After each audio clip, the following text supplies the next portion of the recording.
بسم الله الرحمن الرحيم. اقرا التاريخ كويس، ما هتعرف ان الهدنه ما بتجيش الا لو احنا منتصرين.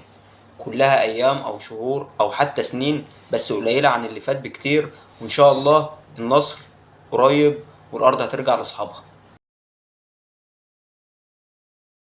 الاهلي حاليا في النفق المظلم بعد الخساره من اول الموسم ببطوله السوبر الافريقي، بعد ما انت عامل اداء كويس جدا، الصفقه اللي عملت ضجه امام عاشور، ومن بعدها الخساره من الدوري الافريقي، البطوله اللي هي البطوله مستجده. كان نفسنا يكون اول نسخه منها تكون البطوله من نصيب النادي الاهلي، لكن بعد كده الاخفاق ده عمل تذبذب في المستوى بصوره كبيره، وبرضه الثقه قلت بالنسبه للاداره الفنيه وبالنسبه حتى للاعبين.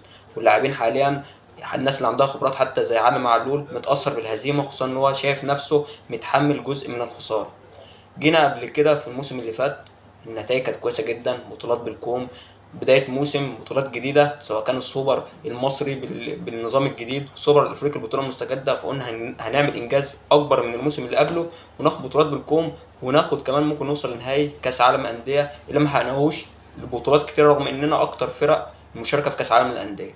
الاهلي بدأ الماتش سموحة بالاعتيادي، الماتش الاخير برضه، بانه بيلعب محمد عبد المنعم ورا، وبيلعب برامي ربيعه مكان ياسر ابراهيم. الماتش ده اللي عمل ماتش كبير جدا، واللي يعني زي ما تقول كده النظام اتغير. محمد عبد المنعم اللي هو كان عالي جدا في خط الدفاع تقريبا، خلى اللعيبه اللي جنبه تعلى، هو مستواه بدا يقل بقاله فتره كده، المستوى مش كويس. كرة عملها في ماتش سموحة، عملها تشيب كده من فوق المدافع، بس كانت فيها ريسك بطريقه كبيره جدا. الكرة كانت ممكن تتقطع وتعمل هجمه مرتده عليك، كانت او تبقى حتى انفراد تام محمد الشناوي، كانت ممكن تسبب بالهزيمه، لان الماتش خلص 0-0.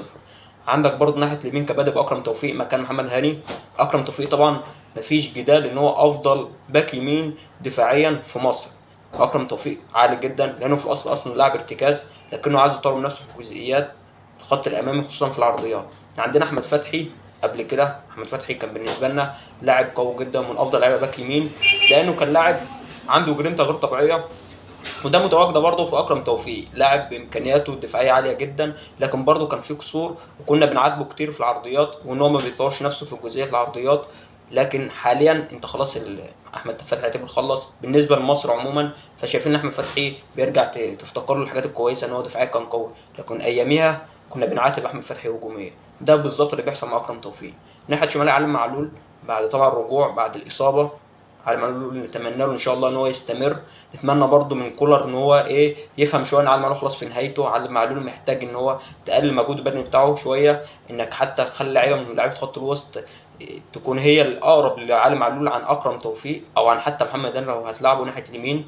خط الوسط مروان عطيه، اللاعب اللي عنده جرينتا غير طبيعيه، اللاعب اللي بيطور من نفسه اول باول. وفاة والده كانت مأثرة عليه، لكن رجوعه في ماتش المنتخب عمل دفعة معنوية ليه كبيرة، حتى الآن عامل مستويات كويسة، والماتش امبارح بيدل إن هو مستواه بدأ يرجع. مروان عطية مش عايز اللي هو اللاعب اللي اتقال عليه زي حسام عاشور قبل كده، لاعب دفاعيا بس، لاعب زي ما تقول كده خدام، اللي هو بلغة الكورة لاعب ما بيتقدمش، ما بيعملش نزعة هجومية بصورة محترمة، ما بيشوطش. لا، مروان عطية بيحط في أو بيستغل أي فرصة إن هو يشوط، وبيحط الكرة في الجون حتى لو مش هتيجي بصورة ممتازة، لكن هو مش عايز يتحط في خانة ان هو لاعب دفاعي بس. طبعا امام عاشور اللي هو لسه برضه، يعني هو كان بادئ بدايه كويسه، بقاله ماتشين ثلاثه كده مش احسن حاجه. اتمنى برضه ان هو يرجع الماتش، خصوصا في كاس عالم الانديه، يكون بدايه قويه للنجوم زي دي. محمد مجدي قفشه، ما زلت بقول محمد قفشه لاعب يعني خلاص، اللاعب العشرة الكلاسيكي انتهى عصره. فانك لو هتفضل تحط نفسك في خانه اللاعب العشرة الكلاسيكي مش هتتقدم. عبد الله السعيد مع بيراميدز، رغم ان هو لاعب عنده 38 سنه حاليا، لكن بيأدي اداء محترم جدا، لانه مش مقتصر في الناحيه لاعب رقم 10. ماتش مازيمبي لاعب رقم 8 جنب مهند داشين. وماتش برضه الاسماعيلي امبارح كان بيرجع كتير، بيدافع وبيلعب لقدام، وحتى رتمه، رغم ان هو لاعب اصلا في العموم زي ابو تريكه شويه، تحس اللي هو رتمه بطيء شويه، لكن هو مش بيبطئ رتم، مش بيبطئ رتم الماتش. لا، ده بيمشي مع الريتم اللي ماشي بيه الماتش. لو محتاج سرعه، عبد الله سعيد بيلعب بالكره، بيخلي الكره اللي تجري مش هو اللي يجري. لو محتاج ان هو يقف على الكره، اكتر لاعب ممكن يقف على الكره. محمد مجدي قفشه عليه ان هو يطور نفسه في الجزئيه دي. عندك برضه ناحيه اليمين كريم فؤاد، اكتر لاعب بالنسبه لي ديناميكي في الماتش. في الماتش دوري ابطال افريقيا عمل ماتش كويس جدا امبارح. يمكن كان في مفيش تناغم، او مفيش ارتباط ما بين اكرم توفيق وما بين كريم فؤاد في الناحيه ان هو يفهموا بعض. كان في كذا كوره ما بينهم كده، في لخبطه ما بينهم، عشان كده الشوط الثاني كولر حول ناحيه الشمال وجاب حسين الشحات هو ناحيه اليمين. فبرضه يعني كريم فؤاد لاعب مش عايزين نكسره من ماتش وحيد، لانه خصوصا ان هو لاعب خامه جيده جدا، لاعب ديناميكي، لاعب بيتحرك في انحاء الملعب بصوره كويسه جدا. انا شايف ان هو لاعب هيفيد الاهلي كتير، هيكون ليه بصمه قويه جدا ان شاء الله في كاس العالم للانديه. عندك نفس الكلام ناحيه شمال حسين الشحات. حسين الشحات برضه في كذا جزئيه كده بقاله فتره لازم يعدي وسط اتنين، حتى لو المسافه ما بينهم مفيش عايز يعديها برضه. لا حسين الشحات كان في بدايه الموسم اخر الموسم اللي فات كان عامل اداء محترم جدا، اتمنى اللي هو يفضل على الاداء ده. صلاح محسن، نزلت في ماتش دوري ابطال افريقيا، كنت يعني بتفرك كده في ارضيه ملعب عايز اي فرصه، نص فرصه تجيبها جون.